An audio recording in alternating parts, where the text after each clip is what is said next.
ஆண்டவராகிய இயேசு கிறிஸ்து நாமத்திலே மீண்டும் நாம் கூடிவர தேவன் செய்த கிருபைகளுக்காக நன்றி.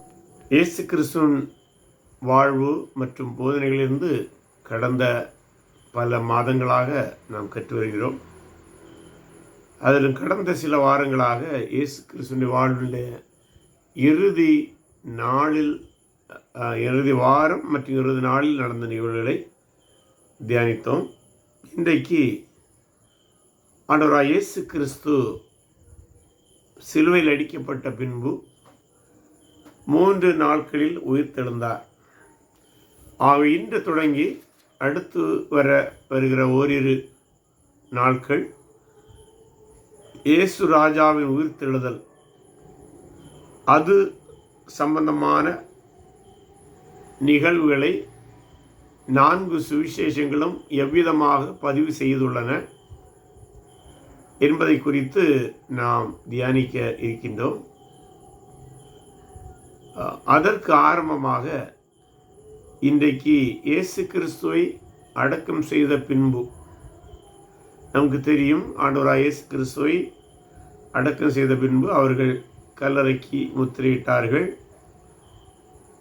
காவலர்களை வைத்து காவல் செய்தார்கள். ஏனென்றால் இயேசு 3 நாளைக்கு பின்பு உயிர்த்தெழுவேன் என்று கூறியிருந்தார். அதை அவருடைய சீடர்கள் நம்பினார்களோ இல்லையோ, அதை யூத மத தலைவர்கள் ஓரளவு நம்பினார்கள். அல்லது ஒருவேளை அது நடக்காமல் இயேசுடைய சீடர்களே அவருடைய சரீரத்தை எடுத்து சென்று விட்டு அவர் உயிர்த்தெழுந்து விட்டார் என்று சொல்லக்கூடியதான ஒரு சூழல் உண்டாகிவிடலாம் என்று சந்தேகப்பட்டார்கள். ஆகவே நம்பினார்கள் என்று சொல்வதை விட அந்த செய்தியை வேறு விதமாக திரித்து புரிந்து கொண்டார்கள். அது அவருடைய அந்த குயுக்திக்கு அல்லது அவருடைய அந்த சதி திட்டத்தை தீட்டுகிற புத்தியில் என்ன தோன்றினதோ அதற்கேற்ப அவர்கள் சிந்தித்தார்கள். ஆகவே அவர்கள் தங்களுடைய காவலர்கள் மற்றும் பிலாத்துடைய காவலர்களையும் வைத்து காவல் காத்தார்கள் என்பதை நாம் பார்த்திருந்தோம். இந்த நிகழ்வு வெள்ளிக்கிழமை நடந்து முடிந்தது. வெள்ளிக்கிழமை என்று நாம் சொல்வது யூதருடைய பார்வையிலே ஓய்வு நாளுக்கு ஆயத்த நாள் என்று சொல்வார்கள். அதாவது ஓய்வு நாளுக்கு முந்தைய நாள் என்று சொல்வதுதான், ஆனால் அதை ஓய்வு நாளுக்கு ஆயத்த நாள் என்று அவர்கள் சில வேளை சொல்வது வழக்கம். ஆகவே ஓய்வு நாள் முடிந்தது. அதாவது இயேசுவை வெள்ளிக்கிழமை, அதாவது ஓய்வு நாளுக்கு ஆயத்த நாளாக இருந்த முந்தின நாளிலே சிலுவையில் அறைந்தார்கள். ஓய்வு நாளிலே அவர்கள் எந்த விதமான வேலைகளும் செய்யாமல் தேவனுடைய வார்த்தையை கேட்பதற்கு ஜெபாலயத்துக்கு செல்வார்கள், அல்லது எருசலேம் ஆலயத்துக்கு செல்வார்கள், அல்லது அந்த வசனம் சார்ந்த நியாயப்பிரமாணம் சார்ந்த காரியங்களில் தான் ஈடுபடுவார்களே தவிர பிற காரியங்களில் அதிகம் ஈடுபட மாட்டார்கள். அதிலும் குறிப்பாக கல்லறை தோட்டங்கள் பக்கம் செல்லவே மாட்டார்கள். ஆகவே அந்த ஓய்வு நாளில் அவர்கள் எதுவும் செய்யாமல் ஓய்வு நாளுக்கு மறுநாள், அதாவது ஓய்வு நாள் என்பதை இன்றைய நாளிலே நாம் சனிக்கிழமை என்று வைத்துக் கொள்வோம். ஓய்வு நாளுக்கு மறுநாள் என்பது ஞாயிற்றுக்கிழமை அதிகாலை. அதாவது யூதருடைய ஓய்வு நாள் என்பது வெள்ளி சாயங்காலம் ஆரம்பித்து சனி சாயங்காலம் முடியும். ஆகவே சனி இருட்டின பின்பு ஞாயிறு அவருடைய பார்வையில் ஆரம்பித்து விடும். அதாவது வாரத்தினுடைய முதல் நாள் ஆரம்பித்து விடும். அப்படி ஆரம்பித்து வரும்போது ஞாயிற்றுக்கிழமை அதிகாலையில் என்ன நடந்தது என்றால், இந்த ஸ்திரீகளில் சிலர் இயேசு கிறிஸ்துடைய சரீரத்திற்கு நறுமண பொருட்களை எடுத்துக்கொண்டு அந்த கல்லறைக்கு சென்று அந்த கல்லறையிலே அந்த சரீரத்திலே சுற்றி வைக்கலாம் என்று சென்றார்கள். அதிலிருந்து தான் இந்த உயிர்த்தெழுதல் நிகழ்வுகளை நாம் படிக்க வேண்டும். இந்த இடத்துல நாம் ஓரிரு காரியங்களை மனதில் வைத்துக் கொள்ள வேண்டும். சில வேளை சில கிறிஸ்தவ சகோதரர்கள் சகோதரிகள் அல்லது சில சிறு சபை குழுவார் அல்லது பொதுவான கிறிஸ்தவர்கள் கூட, எல்லோரும் அல்ல, பெரும்பான்மையினரும் அல்ல, மிகச் சிறிய எண்ணிக்கையிலான சிலர் நம்மிடம் ஒரு கேள்வி கேட்பார்கள். அது இயேசு சிலுவையில் அறையப்பட்டு 3 நாள் பின்பு உயிர்த்தெழுந்தார் என்றால் ஒரு நாளுக்கு 24 மணி நேரம் என கணக்கு பார்த்தால் 72 மணி நேரம் வருகிறதே. ஆகவே அப்படியானால் வெள்ளிக்கிழமை சாயங்காலம் சிலுவையில் அறையப்பட்டதாக கருதினால் ஞாயிற்றுக்கிழமை அதிகாலையில் அவர் உயிர்த்தெழுந்தார் என்று கணக்கிட்டால் மொத்தமாக 72 மணி நேரம் வரவில்லையே என்று சொல்வது உண்டு. சொல்வது உண்டு என்று சொல்வதை விட அவர்கள் பல நேரத்திலே இதை குறித்து வாக்குவாதத்திற்கும் வாதத்துக்கும் தான் வருவதை காண முடியும். ஆனால் அவர்களிடம் நாம் வீண் சண்டைக்கோ வம்புக்கோ போக வேண்டிய தேவையில்லை. ஆண்டவராய் இயேசு கிறிஸ்து இவனமாய் சொன்னதை கூட அவர்கள் பல வேளைகளில் தங்கள் வாதத்துக்கு சான்றாக கருதுவார்கள் அல்லது கூறுவார்கள். அது என்னவென்றால், யோனா 3 நாட்கள் மீனின் வயிற்றில் இருந்தது போல அல்லது பாதாளத்தில் இருந்தது போல, அது எப்படி எடுத்துக்கொண்டாலும் சரி, மனுஷகுமாரனும் 3 நாள் பின்பு உயிர்த்தெழுவார் என்று ஒரு ஒப்பீடை கூறியிருந்தார். ஆகவே அதை வைத்து கொண்டுதான் சிலர் 72 மணி நேரம் என்கிற வாதத்துக்கு தங்களுக்கு ஏற்ற ஒரு சான்றாக கருதுவர். ஒன்றை புரிந்து கொள்ள வேண்டும், அதை ஒரு கருத்தாக கருதுவோமானால் அதிலே பிரச்சனை இல்லை. ஆனால் அதுதான் உண்மை என்று சொல்வதற்கு எந்த ஆதாரமும் இல்லை. ஏனென்றால் பொதுவாக அந்த காலத்தில் காலத்தை எப்படி, அதாவது ஒரு குறிப்பாக ஒரு நாளை எவ்வளமாக எல்லாம் கருதுவார்கள் என்றெல்லாம் புரிந்திருப்பது நல்லது. அது அன்று மட்டுமல்ல, பல வேளையில் இன்றும் அப்படித்தான் அது இருக்கிறது. என்னவென்றால், ஒரு நாளின் ஒரு மணி நேரம் அல்ல ஒரு சில மணி நேரத்தை கூட ஒரு நாளாக கருதுகிற வழக்கம் அன்றும் இருந்தது, இன்றும் இருந்தது, இன்றும் இருக்கிறது. என்னவென்றால், உதாரணமாக நாம் இப்போது சாயங்காலம் 7:30-8 மணி அளவில் இருந்து கொண்டிருக்கின்றோம். நாளைக்கு நம்மிடம் ஒருவர் இதை குறித்து கேட்டால் நாம் என்ன சொல்லுவோம்? நேற்று என்று தான் சொல்லுவோம். நேற்றைக்கு நான் பைபிள் ஸ்டடி எடுத்தேன் என்று சொல்லலாம், அல்லது வேத ஆய்வு கூட்டத்தை நடத்தினோம் என்று சொல்லலாம். உடனே அவர் என்ன நினைப்பார்? நேற்றைக்கு என்று சொன்னால் 24 மணி நேரம் என்று நினைப்பாரா? நிச்சயமாக நினைக்க மாட்டார். அதனுடைய பொருள் என்ன? நேற்றைக்கு ஏதோ அரை மணி நேரம் அல்லது 3/4 மணி நேரம், அதிகபட்சமாக 1 மணி நேரம் அல்லது 1.5 மணி நேரம் வேத தியானத்தை அவர்கள் செய்திருப்பார்கள் என்பதுதான் பொருள்.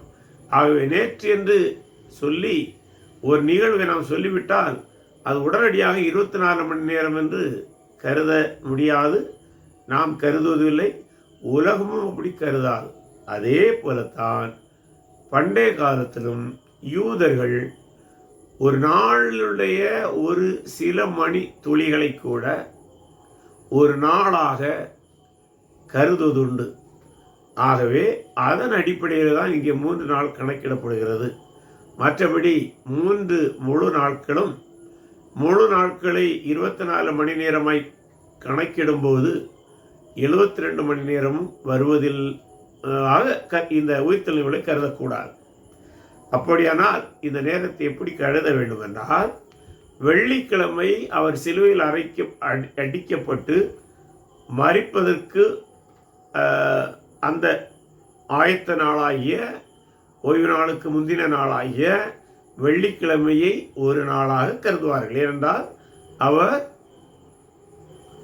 காலை 9 மணி அளவிலே சிலுவையில் அடிக்கப்பட்டு பிற்பகல் 3 மணி அளவில் அவர் மரித்து உடனடியாகவே அவர் அடக்கம் செய்யப்படுகிறார்.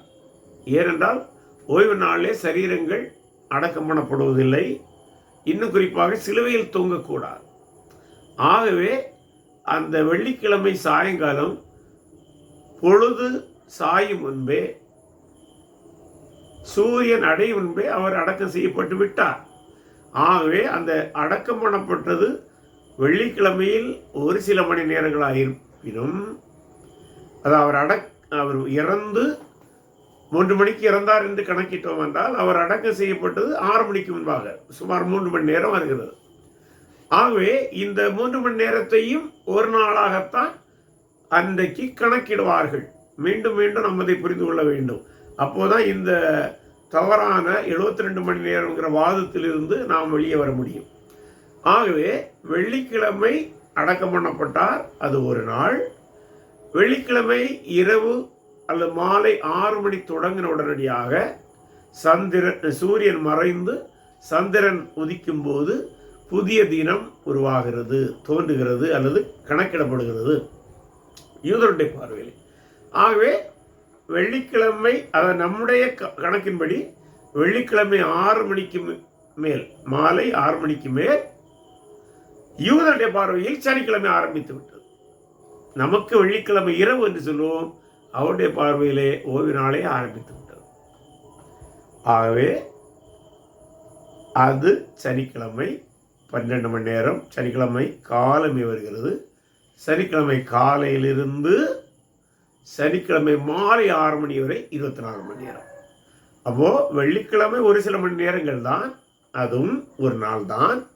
இந்த சனிக்கிழமையாக கருதப்படுகிற 24 மணி நேரமும் ஆகிய அந்த ஒரு நாளும் ஒரு நாள் தான்.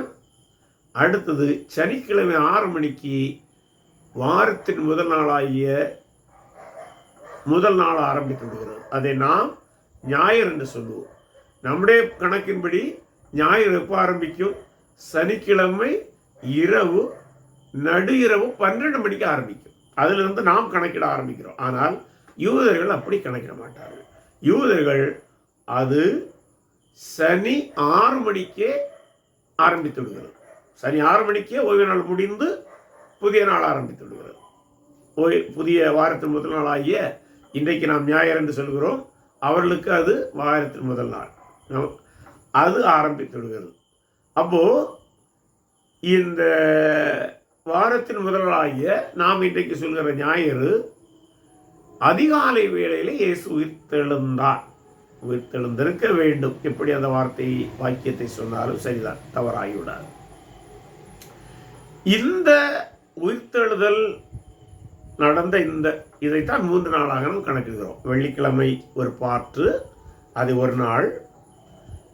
ஓய்வு நாளாகிய சனிக்கிழமை 24 மணி நேரம், அதுவும் ஒரு நாள். அடுத்தது ஓய்வு நாளின் மறுநாளாகிய வாரத்தின் முதல் நாள் ஞாயிற்றுக்கிழமையுடைய சுமார் 12 மணி நேரம் அல்லது ஒரு 11 மணி நேரம். ஏனென்றால் அதிகாலையிலே அவர் உயிர்த்தெழுந்து விட்டார். குறிப்பிட்ட நேரம் மட்டும் நமக்கு எங்கு சொல்லப்படவில்லை, ஆனால் அதிகாலை வேளையில் அது நடந்திருக்க வேண்டும்.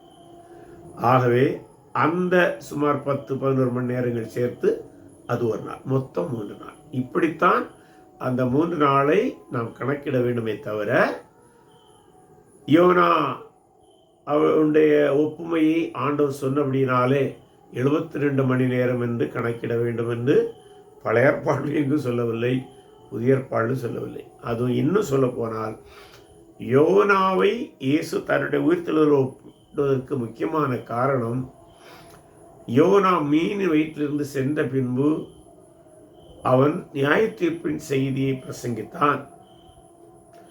நியாயத்தீர்ப்பு சமீபமாக இருக்கிறது என்பதை கூறினான். அதுதான் அங்கே முக்கியமாக சொல்லப்படுகிற செய்தி. அதனுடைய பொருள், இயேசு உயிர்த்தெழுந்த பின்பு யூத சமுதாயத்தின் மீது அல்லது உலகத்தின் மீது வர இருக்கிற இறுதி நியாய தீர்ப்பு மிகவும் சமீபித்து விட்டது என்பதை கூறுகிற ஒருவித உருவக சொல்லாகும். ஆகவே அதற்குத்தான் அந்த ஒப்பீடு இயேசுவால் பயன்படுத்தப்பட்டது. மற்றபடி 72 மணி நேரம் என்பது சொல்வதற்காக அல்ல. ஆகவே அதனுடைய சிக்னிஃபிகன்ஸை இன்றைக்கி பலர் புரியாமல் அந்த 72 மணி நேரம் என்று வாதிடுகிறார்கள். யோனா மீன் வைந்ததை இயேசு தன்னுடைய உயிர்த்தெழுதல் ஒப்பிட்ட நோக்கம் 3 நாள் என்பது மேலோட்டமாய் தெரிந்தாலும் அதனுடைய உள்பொருளானது நியாய தீர்ப்புடைய செய்தி உறுதியானது என்பது தான் சொல்லப்படுகிறது. பின்பு யோனாவுடைய செய்தியை கேட்டவர்கள் மனம் திரும்பினார்கள். ஆகவே நியாய தீர்ப்பு தள்ளி போனது என்பது வேறு. ஆனால் அடிப்படையிலே அந்த ஒப்பீடு, நான் உயிர்த்தெழுந்த பின்பு உங்கள் தேசத்தின் மீது வருகிற நியாய தீர்ப்பு சீக்கிரத்தில் வரும் என்பது தான் செய்தி. பலவேளை அதனால தான் கிபி 70 எருசலேம் ரோம படைகளினால் அழிக்கப்பட்ட போது அதை இயேசு சொன்னதோடு ஒப்பிடுவது உண்டு. அது ஒரு விதத்தில் உண்மையும் கூட. ஆனால் அன்றோடு முழுவதும் நிறைவேறவில்லை. இனி எதிர்காலத்தில் சபை எடுத்துக்கொள்ளப்பட்ட பின்பு நடக்க இருக்கிற 7 ஆண்டு ஊத்திர காலத்தின் அதனுடைய முழு உக்கிரத்தோடு தீவிரமாக நிறைவேறும் என்பதை நாம் மறந்துவிடக்கூடாது. இவனமாக 3 நாட்களை முதலாவது நாம் கணக்கிட வேண்டும். இரண்டாவது, இந்த பெண்கள் தான் முதலாவது அதிகாலையிலே ஆயத்தமாய் செல்கிறார்கள். இங்கேயும் ஒன்றை மனதில் வைத்துக் கொள்ள வேண்டும். ஏன் சீடர்கள் 3வது நாள் ஆவலோடு செல்லவில்லை?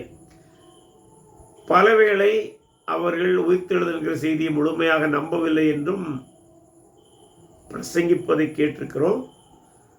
அதுவும் சாத்தியம்தான், மறப்பதற்கில்லை. ஏனென்றால் அதை குறித்து எந்த குறிப்பும் இல்லை. ஆனால் அதைவிட வேறொரு காரியத்தையும் யூத அப்போஸ்தலர்கள் கருதியிருக்கலாம். யூதர்கள் எல்லாம் மன்னிக்கவும், அப்போஸ்தலர்கள் கருதியிருக்கலாம்.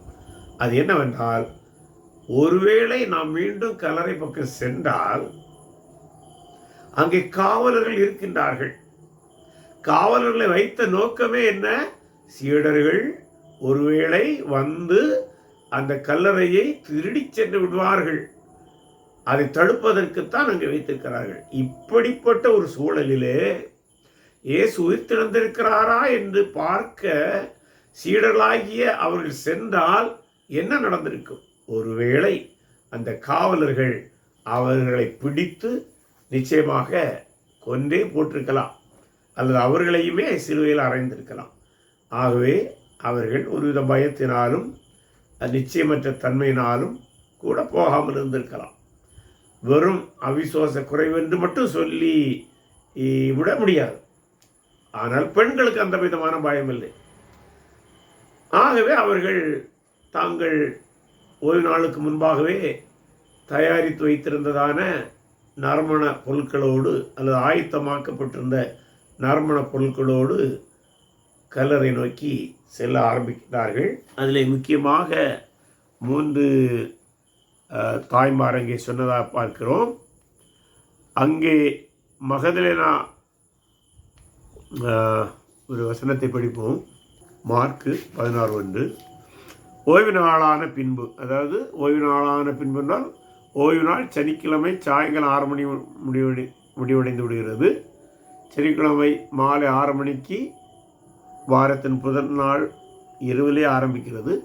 அந்த நாளில் பொழுது புலரும் நேரம், அதிகாலையில் சூரியன் உதித்து அந்த மங்கலான வெளிச்சம் தரும் வேளையிலே அவர்கள் ஆர்வத்தோடு போகிறார்கள். யாரெல்லாம் என்றால், மகதலேனா மரியாளும், யாக்கோபின் தாயாகிய மரியாளும், சலோமே என்பவளும் அவருக்கு சுகந்த வர்க்கமிடும்படி அவைகளை வாங்கி கொண்டு வந்து, வாரத்தில் முதல் நாள் அதிகாலையிலே சூரியன் உதயமாகிற போது கல்லறையத்தில் வந்து கல்லறை நோக்கி வருகிறார்கள். அதுதான் இந்த உயிர்த்தெழுதல் நிகழ்வுகளுடைய முதல் நிகழ்வாக பார்க்கிறோம். காரணம் என்னவென்றால் அதை குறித்து பல கருத்துக்கள் இருக்கின்றன. அது 2வது வரும். அதுக்கு முன்பாக இங்கே இன்னொரு கருத்தை சொல்லலாம் என்று நினைக்கின்றேன். ஏன் இந்த 3 நாட்களில் பின்பு நறுமண பொருட்களை வைக்க வருகிறார்கள்? அதற்கு ஒரு நம்பிக்கை அன்றைய யூதரிடம் இருந்தது. எல்லா யூதரிடம் என்றால் அப்படி சொல்லிவிட முடியாது. ஆனால் பொதுவாக பரவலாக பல யூதரிடம் இருந்த ஒரு கருத்து. சரி, அது என்ன கருத்து? அதாவது இந்த பூமியிலிருந்து சரீரத்திலிருந்து புறப்பட்ட ஒரு ஆத்துமா சுமார் 3 நாட்கள் அந்த சரீரத்தை சுற்றியே நின்று கொண்டிருக்கும். பைபிளில் எந்த வசனமும் கிடையாது, பழைய ஏற்பாட்டிலையும் கிடையாது, புதிய ஏற்பாட்டிலையும் கிடையாது. ஆனால் யூதர்கள் தாங்களாகவே கற்பனை செய்து கொண்ட ஒரு கருத்து. ஆகவே தான் பல வேளைகளிலே என்ன செய்வார்கள் என்றால், அந்த ஆத்துமா ஒரு அமைதியோடு நிம்மதியோடு முழு ஓய்வுக்கு செல்வதற்காக 3ஆம் நாள் இந்த நறுமண பொருட்களை எல்லாம் கொண்டு அங்கே வைப்பார்கள். அப்போது அந்த ஆத்துமா இதையெல்லாம் பார்த்து, பரவாயில்லை, நான் மரித்து போனாலும் எனக்கு உரிய கனத்தை கொடுக்கிறார்கள் என்று கற்பனை செய்து கொள்ளுமா. இதெல்லாம் இவங்க கற்பனை, அது அப்படி ஒன்றும் கற்பனை செய்யாது என்கிற ஒரு ஐதீகத்தின் அடிப்படையில் தான் நறுமண பொருட்களை வைக்க செல்வது. ஆகவே எல்லா யூதர்களும் செல்கிற போல கல்லறையிலே சென்று அந்த ஆத்மா அங்கே இருப்பதாகவும், இவர்கள் நறுமண பொருட்களை எல்லாம் வைத்து அதை பார்த்து அது திருப்தியோடு செல்வதாகவும் அவருடைய ஐதீகம். ஆகவே தான் இந்த மரியாளும் அவர் போகிறார்கள். அவர்கள் உயிர்த்தெழுவார் என்கிற நம்பிக்கையில் செல்லவில்லை. அவர்களும் என்ன நம்பிக்கையில் தான் போகிறாங்க? இயேசுடைய ஆத்மா இன்னும் அங்கே தான் இருக்கும். ஆகவே நாம் இந்த நறுமண பொருட்களை எல்லாம் கொண்டு வைத்து அவருக்கு உரிய மரியாதை செலுத்தி அதை அனுப்பலாம் என்கிற எண்ணத்தோடு போகிறார்கள். அதனால தான் அவங்க மனசில் என்ன நினைக்கிறாங்க? யார் இந்த கல்லை எங்களுக்காக புரட்டுவார்கள் என்கிற எண்ணத்தோடு போகிறாங்க. ஏன்னா உயிர்த்தெழுந்த நம்பிக்கையோடு அவங்க போயிருந்தாங்கன்னா எப்படி போயிருப்பாங்க? நம்ம போவோம், நம்ம போய்க்கு முன்னே இயேசு உயிர்த்தெழுந்து பார், ஆகவே கல்லை அவரே புரட்டுவார் என்று கூட நினச்சிருப்பாங்க. ஆகவே ஏன்னா சில வேளை நான் சிலர் கேட்டுக்கிறேன், சீடர்களுக்கு நம்பிக்கை இல்லை, இந்த ஸ்திரீகளுக்கு தான் அந்த நம்பிக்கை இருந்துன்னு சொல்லுவாங்க. பரவாயில்ல, அது அந்த பிரசங்கியார்கிட்ட ஒரு பார்வையாக நாம் கருதலாம். ஆனால் அந்த பின்னணியோடு நாம் பார்ப்போமானால் அவர்களும் இயேசு உயிர்த்தெழுந்து விட்டார் என்றும் சொல்லவில்லை, உயிர்த்தெழுந்து விடுவார் என்றும் சொல்லவில்லை. அவர்களெல்லாம் அந்த தங்களுடைய ஐதீகத்தின் அடிப்படையிலே அந்த சரீரத்திற்கு உரிய கனத்தை கொடுப்பதற்காக ஏற்கனவே ஆயத்தமாக வாங்கி வைக்க இந்த நறுமண பொருட்களோடு அங்கே செல்கிறார்கள். அதிலிருந்து தான் நாம் இந்த உயிர்த்தெழுதல் நிகழ்வுகளை நாம் படிக்க வேண்டும். அடுத்ததாக இந்த உயிர்த்தெழுந்த நிகழ்வுகளை வரிசைப்படுத்தும் போது இன்னொரு இடர்பாடை இன்றைக்கு நாம் சந்திக்கின்றோம். அது இடர்பாடு என்றால் உண்மையில் இடர்பாடு என்று கருத வேண்டாம். ஆனால் சில ஆய்வாளர்கள் இந்த உயிர்த்தெழுதல் நிகழ்வுகளை 4 சுவிசேஷங்களிலிருந்து நாம் ஆய்வு செய்து படிக்கும்போது என்ன சொல்கிறார்கள் என்றால், அந்த ஒவ்வொரு நிகழ்வுக்கு இடையிலே அவை சரியாக பொருந்தல்ல, அந்த கால அளவுகள் அல்ல வரிசை கிரமமாக பார்க்கும்போது பொருந்தல்ல. ஆகவே சில வேளை சிலர் அப்படி பொருந்தாதனால இதெல்லாம் கட்டுக்கதையோ அல்லது சீடர்களை எடுத்து எழுதினதோ என்றெல்லாம் கற்பனை பண்ணி கொண்டு இந்த நிகழ்வுகளையே நடக்காத ஒன்றாக காட்ட முயற்சிப்பது உண்டு. துரதிர்ஷ்டவசமாக சில கிறிஸ்தவர்களும் இந்த மாய்மாலத்தில் சிக்குண்டு போவதை காண முடியும். சரி, இதனை எப்படி நாம் எதிர்கொள்வதென்றால், முதலாவதாக நாம் அறிந்திருக்க வேண்டியது, இயேசு கிறிஸ்துடைய பாடு மரணம் உயிர்த்தெழுதலை எழுதின 4 சுவிசேஷர்களும் தாங்கள் இந்த நூல்களை அல்லது இந்த கடிதங்களை அல்லது இந்த புஸ்தகங்களை எழுதும்போது தாங்கள் யாருக்கு எழுதுகிறார்களோ அவர்களுக்கு இந்த நிகழ்வுகளுடைய உண்மைத்தன்மையை தாங்கள் புரிந்த அளவிலும், தாங்கள் கேட்ட அளவிலும், தாங்கள் கண்டுகொண்ட அளவிலும் எளிமையாக கொடுத்தார்கள். அதுதான் உங்களோட நோக்கம்.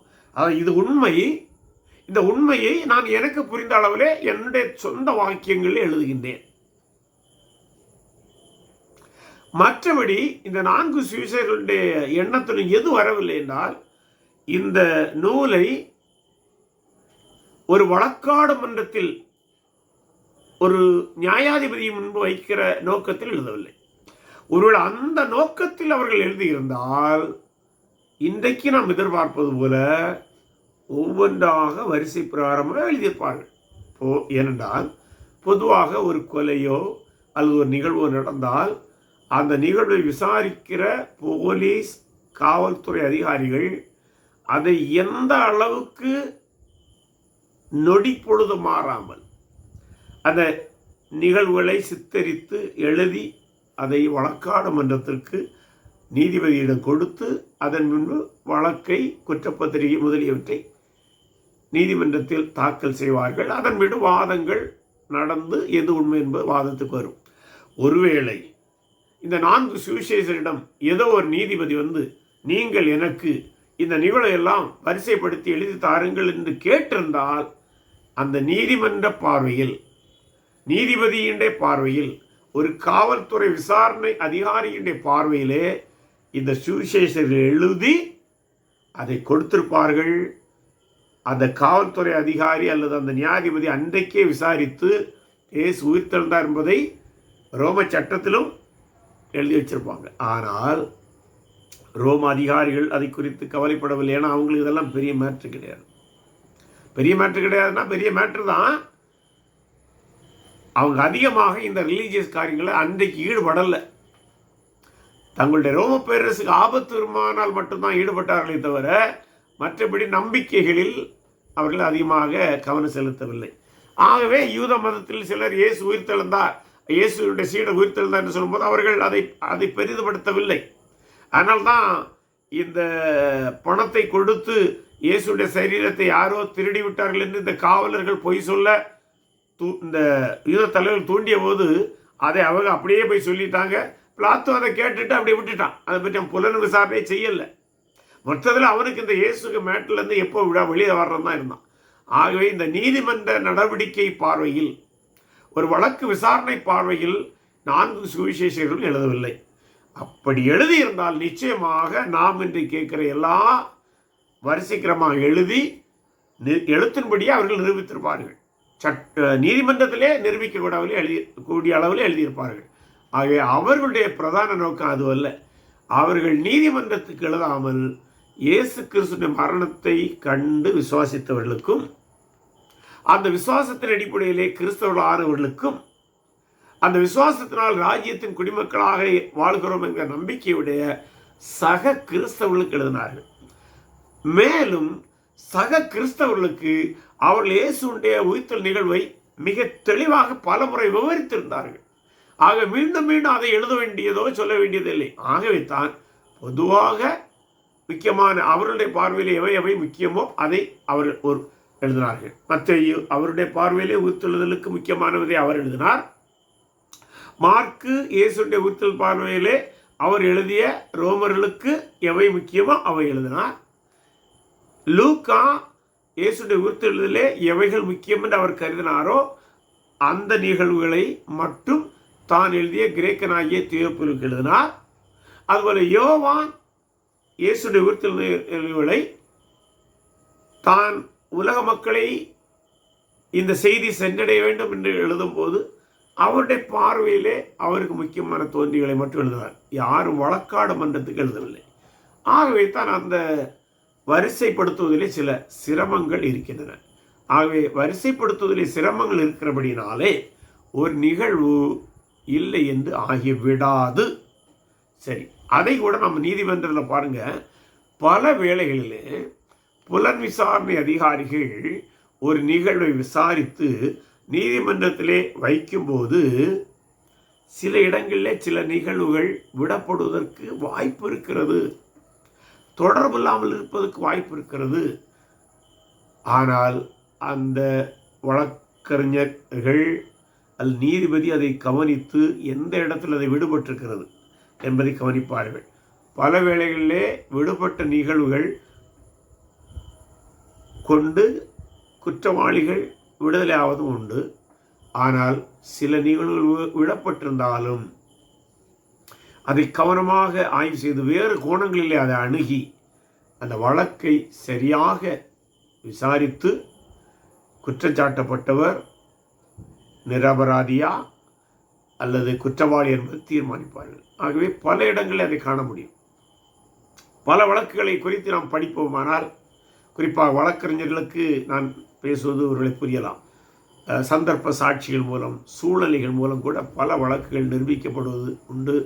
வாத திறமைகளினால், ஒருவேளை சீக்வன்ஸான ஈவெண்ட்டுகள் இல்லாமல் இருந்தாலும் வாத திறமைகளினால் நிரூபிக்க முடியும். உதாரணம் இப்படி கூட சொல்லாமே, இப்போ உதாரணமாக ஒரு இடத்திலிருந்து இன்னொரு இடத்திற்கு ஒரு குற்றவாளியோ அல்லது ஒரு நிகழ்வு நடக்கிறது. ஒரு கேமராவில் பதிவு செய்திருக்கு. அதே சாலையில் உள்ள வேறு ஒரு கேமராவில் இது பதிவு செய்யப்படலைன்னு வைத்துக்கொள்ளும். ஆனால் அதன் பின்பு அடுத்து தொடர்ந்து வருகிற சாலை ஓர கேமராக்களில் அந்த வாகனமோ அந்த நபரோ பதிவு செய்யப்பட்டிருந்தால் என்ன தீர்ப்புக்கு வருவார்கள்? பரவாயில்லை, முதல் கேமராவில் இருக்கிறாரு, ரெண்டாவது கேமராவில் இருக்கிறாரு, இடையில 3-4 கேமராவில் இல்லை, ஆனால் மீண்டும் 5-6 கேமராக்களில் அவர் வாரார். அப்போ அதுக்கு அர்த்தம் என்ன? நிகழ்வு தொடர்ந்து நடந்திருக்கிறது. ஆனால் இடையில உள்ள அந்த 2 கேமராவில் அந்த நிகழ்வு பதிவாகவில்லை. ஏன் பதிவாகவில்லை? ஒருவேளை அந்த கேமரா பழுதாகி இருக்கலாம், இல்லது அந்த கேமரா இந்த நிகழ்வு நடந்த நேரம் அதனுடைய கோணம் மாறி இருந்திருக்கலாம், அல்ல அந்த இடத்துல அந்த குறிப்பிட்ட வாகனம் போகும்போது அந்த கேமராவுக்கு மின்சாரம் இல்லாமல் இருந்திருக்கலாம். ஆகவே அங்கே அது வரிசைக்கிரமாக வரவில்லை. ஆனாலும் தொடக்கமும் முடிவும் சரியாக இருக்கிறது. அதுபோலத்தான் இந்த நிகழ்விலும் இயேசு உயிர்த்தெழுந்த அந்த முதல் நிகழ்வு, அதிகாலையில் இவர்கள் போகும்போது கல்லறைத்து எழுந்த நிகழ்வு முதலாக எடுத்துக்கொண்டால், கடைசி அவர் காட்சியத்து பரலோகத்தை சென்றது இறுதியாக எடுத்துக்கொண்டால், இடையிடையே ஒரு சில நிகழ்வுகள் பதிவு செய்யப்படாமல் இருந்தாலும் மற்ற அனைத்தும் தொடக்கம் முதல் இறுதி வரை கோர்வையாக இருக்கிறது, குழப்பம் இல்லாமல் இருக்கிறது, தெளிவாக இருக்கிறது. இது அன்றைய கால விசுவாசிகளுக்கு போதுமாக இருந்தது என்று 4 எழுத்தாளர்கள் கருதியபடினாலே அப்படி எழுதினார்கள். அதை அவர்கள் நம்பினார்கள். பலர் அதில் இயேசுவை கண்டவர்களாகவும் இருந்தார்கள். அது 1 கொரிந்தியர் 15-4 அந்த வசனத்தில் 500 பேர்கள் ஒரே நேரத்தில் கண்டார்கள் என்று சொல்லுது. அந்த அளவுக்கு அது சரியான நிகழ்வாக இருந்தது. ஆகவே இயேசு கிறிஸ்துவினுடைய மரணம் உயிர்த்தெழுதல் நிகழ்வு மறுக்க முடியாத, மாற்ற முடியாத வரலாற்று நிகழ்வாக இருக்கிறது. அதைத்தான் விசுவாசிப்பது மூலம் நமக்கு மீட்பு உண்டாகிறது. எனினும் இந்த நாளிலே இந்த உயிர்த்தெழுந்த நிகழ்வுகளை நம் 4 சுவிசேஷங்களிலிருந்தும் ஓரளவு வரிசைப்படுத்தி பார்ப்போம். அதன் பின்பு அடுத்து வருகிற வாரங்களிலே நாம் ஒவ்வொன்றாக கூடுமானால் சற்று விரிவாக கூட தியானிக்கலாம். இன்றைக்கு அவைகள் எவ்வளமாய் நடந்திருக்க வேண்டும் என்று தொடர்ச்சியாக பார்ப்போம். ஆங்கிலத்திலே அதை பல வேளைகளில் harmony of the resurrection events என்று சொல்வார்கள், அல்லது chronological arrangement of resurrection event என்று சொல்வார்கள். ஆனால் இதில் இந்த வரிசைப்படுத்தும் போது ஒரு சில அறிஞர்கள் ஒரு நிகழ்வுகளை சற்று முன்பின் போடுவாங்க. ஆகவே அறிஞர்களுக்குள்ளாகவே சில இடங்களில் மட்டும் எதை முதலில் போடுவது, எதை 2வது போடுவதுங்கிற ஒரு கருத்து பேதம் எழுவதுண்டு. ஆயினும் அநேக பெரும்பான்மையான அறிஞர்கள் எந்த வரிசைப்படுத்தலை வைத்திருக்கிறார்களோ அதன் அடிப்படையில் தான் நாம் இன்றைக்கு ஒரு வரிசை போடுகிறோம். சற்று மாறுபட்டிருந்தாலும் அவைகளை நாம் ஏற்றுக்கொள்ளலாம். ஏன்னா நம்ம ஏற்கனவே பார்த்தோண்டமாக நீதிமன்ற பார்வையில் வைக்க வேண்டும் என்று எழுத்தாளர்கள் எழுதவில்லை, சுவிசேஷ எழுத்தாளர்கள் எழுதவில்லை. விசுவாசிகளுக்கு விசுவாசத்தை கொடுப்பதற்கு, நம்பிக்கை ஊட்டும்படி உண்மை நிகழ்வுகளை எளிய முறையில் எழுதினார்கள். அது விசுவாசிகளுக்கு போதுமானதாக இருந்தது, நமக்கும் அது போதுமானதாக இருக்கும். ஆகவே அந்த வரிசைப்படுத்தலை மட்டும் பார்ப்போம். முதலாவது பூமி எதிர்ச்சி உண்டானது. இந்த பூமி எதிர்ச்சி எப்போ நடந்தது நமக்கு தெரியாது. பூமி எதிர்ச்சி உண்டானது அதிகாலை வேளையில் நடந்தது. இந்த பெண்கள், அதாவது இந்த பெண்கள் குழுங்க வருவதற்கு முன்பாக நடந்திருக்க வேண்டும். ஏன்னா அவங்க வரும்போது கல்லறை திறந்திருந்தது. ஆகவே அதை பார்க்கும்போது பூமி எதிர்ச்சி தான் முதலாக நடந்தது. ஆனால் வேண்டுமென்றால் இப்படி சொல்லலாம், இங்கே பூமி எதிர்ச்சி நடந்து கல்லறை திறந்த அதே காலகட்டத்தில் அவர்களுடைய வீடுகளிலே அந்த பெண்கள் அந்த நறுமண பொருட்களை எடுத்து ஒருவரோடு பேசி புறப்படுவதற்கு ஆயத்தமாய் கொண்டிருந்திருக்கலாம். அது ஒருவேளை ஒத்து நிகழ்வாக இருந்திருக்கலாம். ஸோ இது போன்ற நிகழ்வுகளை தான் எதை முதல்ல வைப்பது, எதை கீழே வைப்புங்கிற ஒரு ஒரு ஒரு விதமான பார்வையை பல்வேறு அறிஞர்கள் வைத்திருக்கிறார்கள். நாம் பூமி எதிர்ச்சி முதல் நடந்ததாக கருதுவோம். அந்த பூமி எதிர்ச்சி நடந்த அதே வேளையில் அதை தொடர்ந்து தூதர்கள் இறங்கி வருகிறார்கள். தூதர்கள் இறங்கி வந்து கல்லறையை திறந்திருக்க வேண்டும். கல்லறை திறக்கிறாங்க. இந்த பூமி எதிர்ச்சி உண்டான போது தான் காவலர்களும் திடுக்கிட்டு விழுகிறார்கள்.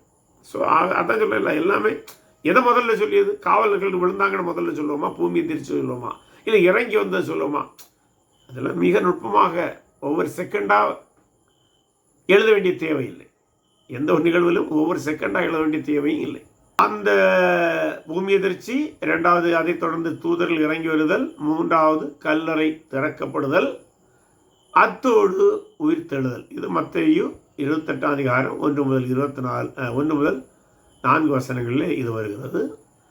அடுத்தது பெண்கள் குழுவாக பொழுது புலரும் கல்லறை நோக்கி செல்கிறாங்க. ஸோ இதெல்லாம் அங்கே நடந்துன்னு வைத்துக்கொள்வோம். கல்லறை இருந்த இடத்துல இதெல்லாம் நடந்தது. அதே நேரத்தில் இங்கே ஸ்திரீகளும் புறப்பட்டு போகிறாங்க.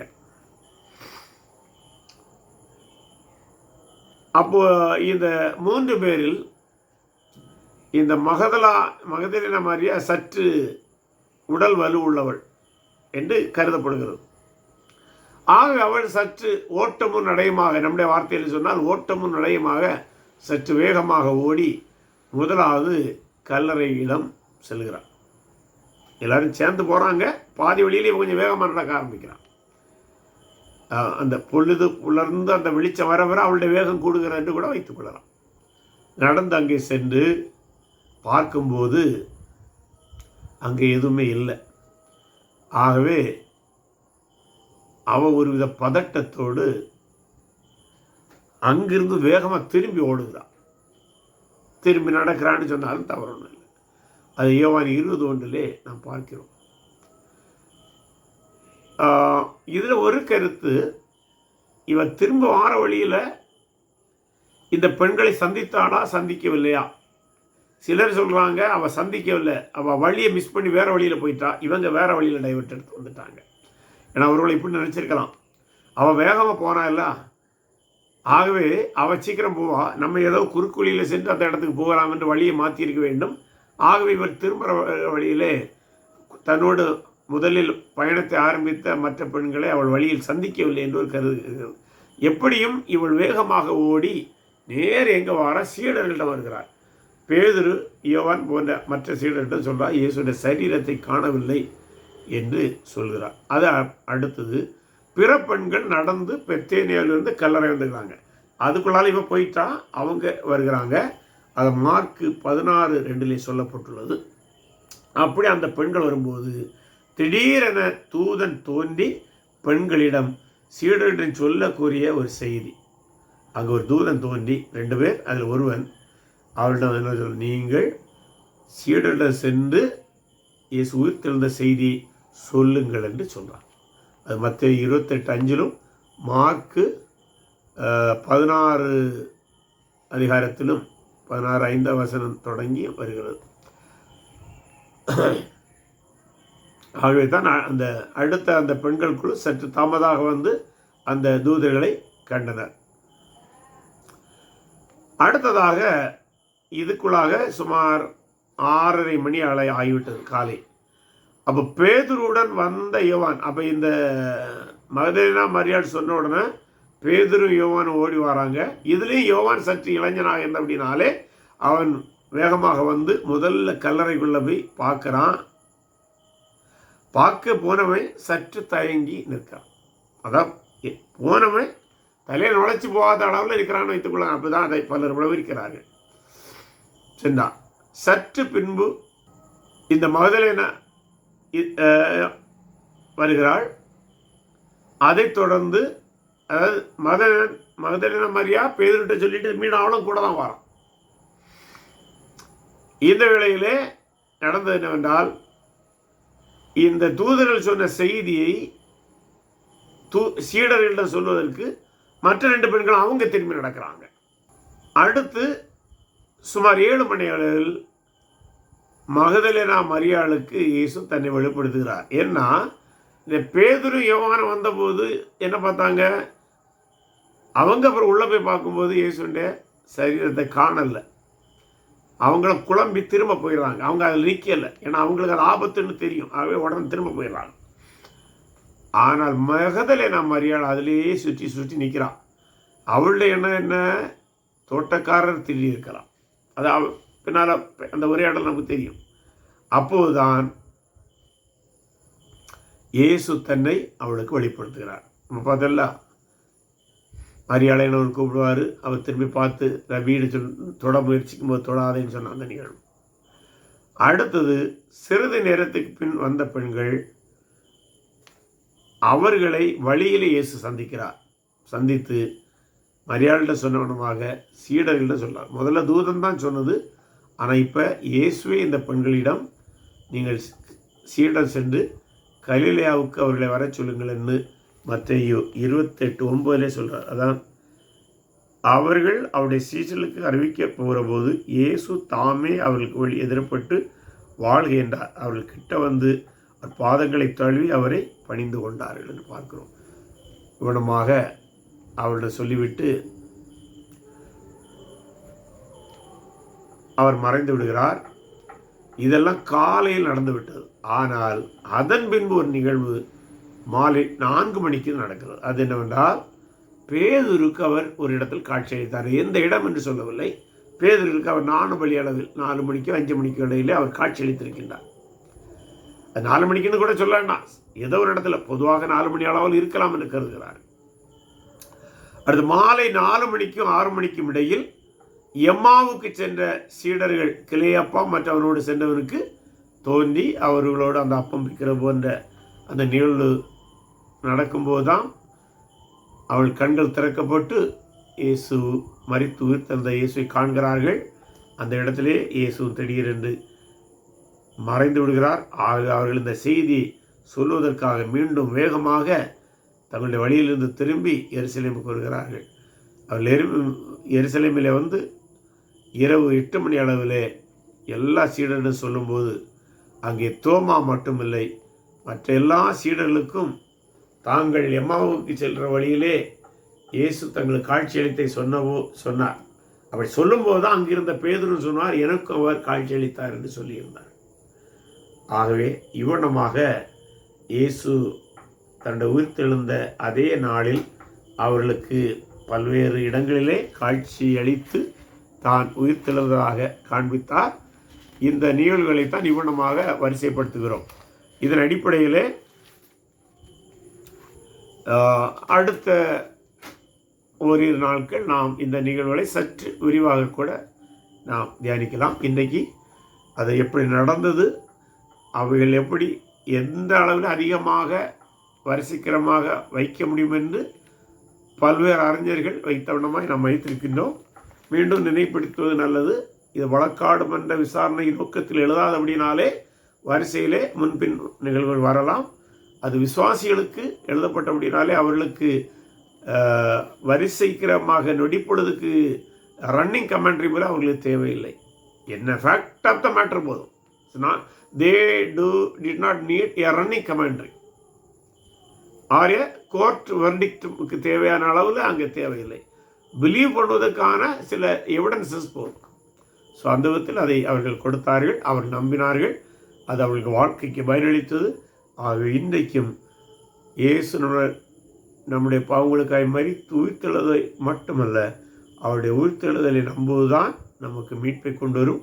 அந்த உயிர்த்தெழுந்த கிறிஸ்துதான் ராஜா என்பதை நம்புவதையும் ஆதிசபை உறுதியாக இருந்தது. ஆகவே இயேசுடைய பாடு, மரணம், உயிர்த்தெழுதல், அவர் ராஜாவாக வருவார். இந்த நம்பிக்கை தான் ஒருவரை மீட்குமே தவிர வேறு எதுவும் இல்லை. இந்த மீட்கப்பட்டவர்கள் ராஜ்யத்தின் குடிமக்கள். அவர்கள் நிச்சயமாக கிறிஸ்து அமைக்கிற ராஜ்யத்தின் பங்காளிகளாக இருப்பார்கள். இப்போது உங்களுடைய கருத்துக்களோ அல்ல பகிர்ந்துகளை நீங்கள் ஏதாவது நினைக்குமானால் அதை நீங்கள் பகிர்ந்து கொள்ள அன்போடு கேட்டுக்கொள்கிறேன். இது நம்ம இப்ப அந்த குரோனாலஜி ஆர்டர்னு ஒரு இது பார்த்தோம்ல பாஸ்டர், அந்த நம்ம கடைசி கட்டத்துல ஆமா வரிசைப்படுத்தலாமா? ஆமா ஆமா. இப்ப இதே போல நம்ம பழைய ஏற்பாடு கூட ஒரு பொதுவான அப்படி அந்த இதை சொன்னதுனால அதை தூண்டப்பட்டதுனால அப்படி ஒரு கேள்வியா நான் கேட்கறேன். பழைய ஏற்பாட்டுல நமக்கு சம்பவங்கள் மொத்தமா அங்கேயும் இங்கேயுமா சிறையிருப்பு அப்படி இப்படி வரிசை இல்லாம எல்லாம் ஜான்ராவா பிரிஞ்சு இருக்கு. நம்ம அதை கூட இப்படி கிரானாலஜி அடிப்படையில் ஆர்டர் பண்ணி நம்ம வாசிக்கிறதுக்கும் நம்ம தியானிக்கிறதுக்கும் நம்ம வேதத்தை முறையாய் படிக்கிறதுக்கும் நமக்கு வாய்ப்பு இருக்கா? அதுக்கு அது இல்லை உண்மையிலே ரிஸ்கான விஷயமா? இல்லை, இருக்குது, வாய்ப்பு இருக்குது. படிக்கணும், நிறைய ஆய்வு செய்து படிக்கணும். ஆமாம், வரிசைப்படுத்தலாம். புஸ்தகங்கள் இருக்கின்றன, கமெண்ட்ரிஸே இருக்குது. அதை வரிசைப்படுத்தி ஒரே தொகுப்பாக யாரும் எழுதியிருக்கிறாங்களான்னு எனக்கு தெரியலை. ஆனால் அது படிக்கிறது எழுத முடியும். ஓரளவு இதே போல் வரிசைப்படுத்தி படிக்க முடியும். ஏன்னா அந்த ராஜாக்கள் நாளாகமும் அது தீர்க்கதரிசி புஸ்தகங்கள் அங்கே எங்கே எல்லாம் ஒரு இதாக இருக்கனால நம்ம புரிந்து கொள்வதற்கு ஒரு எளிதாக இருக்குமே அப்படிங்கிறதுனால அப்படி. ஆமாம், அதாவது நீங்கள் ஓரளவு பைபிள் ஹிஸ்ட்ரியை படிச்சிங்கன்னா, Jewish history from the Bible படிச்சிங்கன்னா ஓரளவு வரிசையாக வந்துடுவீங்க. ஆனால் அதே நேரம் சில நிகழ்வுகள் அங்கே ஒன்று இங்கே ஒன்றுமாக கிடக்கும். அதை வரிசைப்படுத்தி வரலாற்றின் அடிப்படையில் படித்தால் வரலாற்று நூல்களில் நீங்கள் அதை பார்க்க முடியும். வரலாற்று நூல்களில் போய் தேடி படிச்சிங்கன்னா அந்த வரிசை பிரகாரம் வரும். ஓகே பாஸ்டர், வாய்ப்பு இருக்குன்னா நம்ம முயற்சி பண்ணலாம் இல்லையா? அப்போ நிச்சயமா முயற்சி பண்ணலாம், தவறு.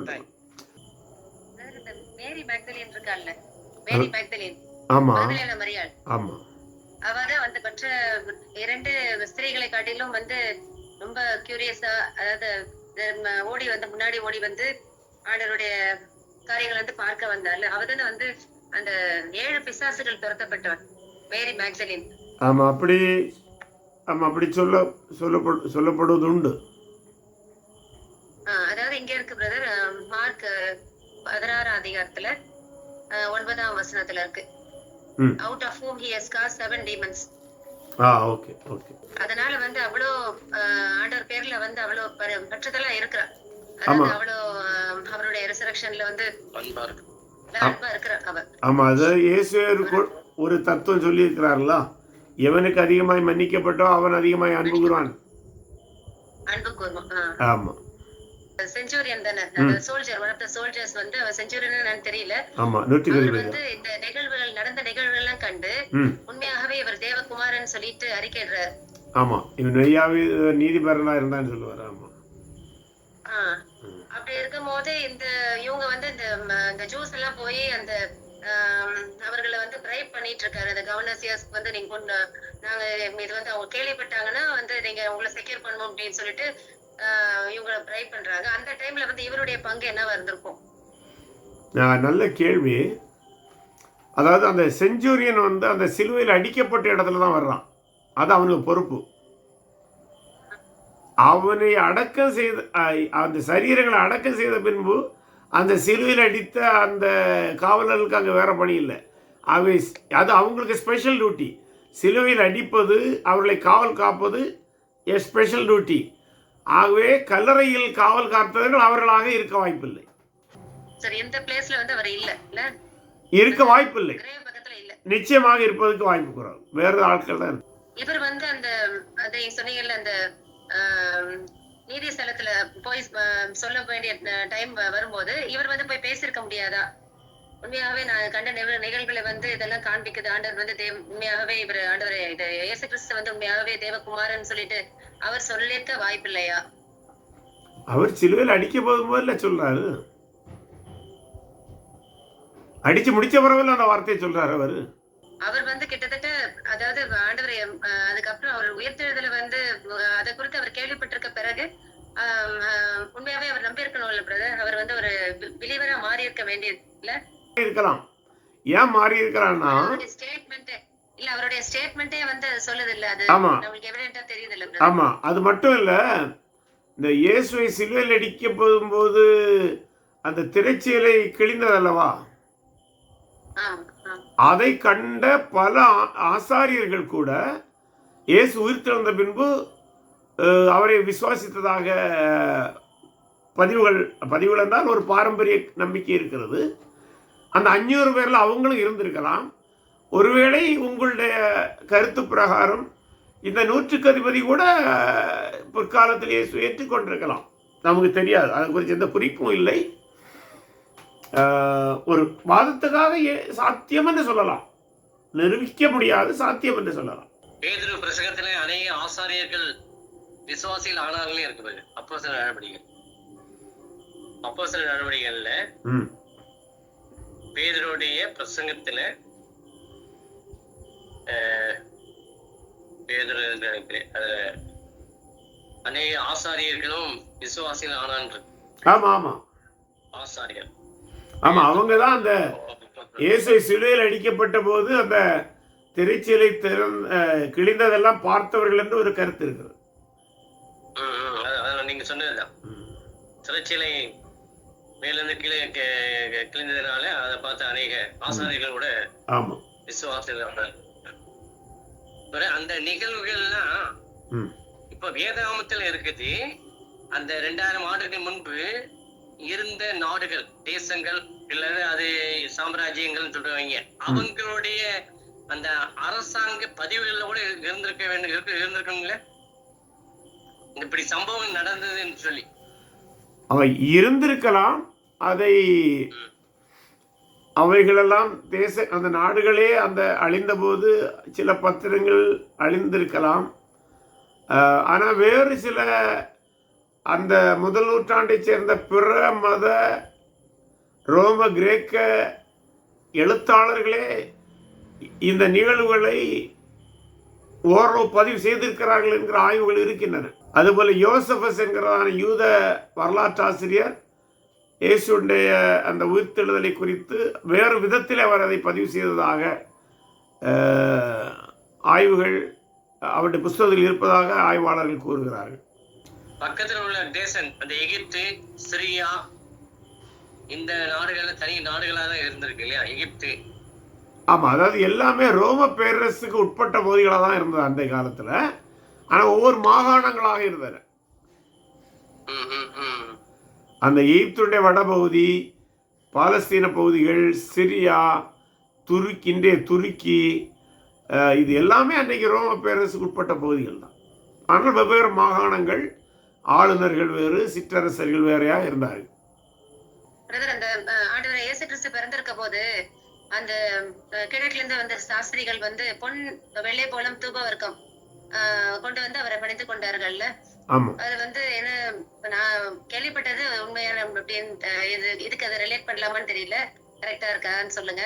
அதாவது பொன் வந்து தனக்கு, அதாவது அந்த ஃபேமிலிக்கு வந்து யூஸ் பண்ற மாதிரி அவங்களுடைய பினான்சியல் நீட்ஸ்க்கு வந்து உபயோகப்படுத்தப்பட்டது அப்படின்னு சொல்றாங்க. அதுக்கப்புறம் இந்த வெள்ளை போலம், தூப வர்க்கம் வந்து அவருடைய டெத் பரியல் ரிசரக்ஷனை வந்து அது அடையாளமா வந்து அதுக்கு ரிலேட் பண்றாங்க. அது அப்படி பண்ணலாமா, அப்படி ரிலேட் பண்ணி சொல்லலாமா? அது சற்று மிகைப்படுத்தல் தான். ஆனாலும் அதை அப்படி பேசுவது ஏன் மிகைப்படுத்தல்னு சொல்றேன்னா, இயேசு பாடு, மரணம், உயிர்த்தெழுதெல்லாம் உண்மைதான். அது நடக்க போகுது, அவருடைய வாழ் நிறைவேறுவது, வசனம் சொன்னதெல்லாம் உண்மைதான். 30 வருஷத்துக்கு முன்னே நடந்தவங்க அவங்க 30 அந்த நறுமண பொருள் இங்கே வரலையே. இது வேறு நறுமண பொருள் இல்லை, வேறு ஆள் வாங்கினது இல்லை. அது அன்றைக்கு அவங்க தேவைக்காக ஒரு ராஜாவுக்கு கொடுக்குற விலை உயர்ந்த பொருட்கள் தான். வேண்டுமென்றால் அதை நீங்கள் சொன்ன மாதிரி அதில் சிலர் சொல்கிறவனமாக அதை ஆவிக்குரிய முறையில் விளக்குகிறோம் என்று சொல்லி அதை பாடு மரணத்தோடு ஒப்பிடுவார்கள். ஒருவேளை அதை முன்னுரைப்பதாக கூட அது இருந்திருக்கலாம். ஆனால் அதுக்கு தான் இதை கொடுத்தாங்கன்னு நம்ம சொல்ல முடியாது. அவங்க ராஜாவுக்கு கொடுக்குற விலை உயர்ந்த பொருட்களை கொடுத்தாங்க. நல்லா புரிஞ்சுங்க, ராஜாவுக்கு கொடுக்குற பொருட்களை கொடுத்தாங்க. அவர்களுக்கு இவர் மதிப்பார் என்று தெரியாது, தெரிந்திருக்க வாய்ப்பில்லை. நிச்சயமா ராஜாவுக்கு கொடுத்ததுதான். ஒரு ராஜகுமாரன் பிறந்திருக்கிறார், அதுக்கு தான் கொடுத்தாங்க. அந்த மேரி வந்து அவருடைய பாதத்துல வந்து தன்னுடைய அந்த பரிமளம் அந்த தைலத்தை வந்து அபிஷேகிக்கிறாள்ல, பாதத்துல ஊத்தி அபிஷேகிக்கிறாள்ல பிரதர், அது வந்து அவருடைய வரியலை வந்து நிலைப்படுது அப்படின்னு சொல்லி சொல்றாங்கல்ல, வரியலுக்காக அவ பண்ண அப்படின்னு சொல்லி சொல்றாங்கல்ல, பைபிள் வசனம் இருக்குல்ல அப்படி. ஆமா, அது இயேசு தன்னுடைய மரணத்துக்கு அதை ஒப்பிடு பேசி இருக்கிறார். நான் இதை ரீட் பண்றேன், அதாவது ஒரு கமெண்ட்ரியில, these words, அதாவது these words need not indicate that the wise men came sometime after the birth of Christ. The family would naturally have moved into a house as quickly as possible. சரி, அதாவது they presented gold, frankincense and myrrh. These were gifts worthy of a king. நீங்க சொன்ன மாதிரி the early church fathers understood the gold to be symbolic of Christ's deity, the frankincense of his purity and the myrrh of his death, since it was used for embalming. ஒரு கமெண்ட்ரியில இருக்கு. ஆமா, அதுல நீங்க அழகா படிச்சீங்க. Early church believed or early church interpreted. நான் சொன்னது அந்த கொண்டு வந்தோம் அங்க அந்த நோக்கத்துல கொண்டு வரல, இவர் சாவணும்னு கொண்டு வரல. தே brought it as ஆமா, அதில் கொண்டு வந்த எல்லாமே விலை உயர்ந்த பொருட்கள். ஆகவே ஒரு ராஜாவுக்கு கொடுக்க பாருங்க, ஒரு ராஜ அரண்மனையில் எப்பொழுதுமே நறுமணங்கள் மணந்து கொண்டு தான் இருக்கும், நறுமண பொருட்கள் எரிந்து கொண்டு தான் இருக்கும். ஆகவே ராஜாவுக்கு ராஜ அரண்மனைக்குன்னு கொண்டு வந்தது. அதை பிற்காலத்தில் அவர் மரித்து உயிர்த்தெழுந்தபடியினால நம்முடைய சபை மூதாதையர்கள் அதை அப்படி விளக்கம் கொடுத்தாங்க, கருதுனாங்க, அவ்வளவுதான். கொடுத்தவங்களுக்கு அப்படி ஒரு எண்ணம் கிடையாது. அவங்க அண்டர்ஸ்டாண்ட் பண்ணிட்டாங்க. ஆமா ஆமா, அவை சர்ச் லேட்டர்லயே அதை இன்டர்பிரட் பண்றாங்க. நம்ம மரியாள் அவங்க எல்லாம் வந்து அந்த மிட் நைட்டா இருந்தாலும் அதிகாலையில போனாங்கன்னு நம்ம பாக்குறோம். மிட் நைட்ல அதிகாலையில போனாங்க. மிட் நைட்ல கொஞ்சம் இருட்டான, காலையில இருட்டான கொஞ்சம். ஆமா ஆமா ஆமா.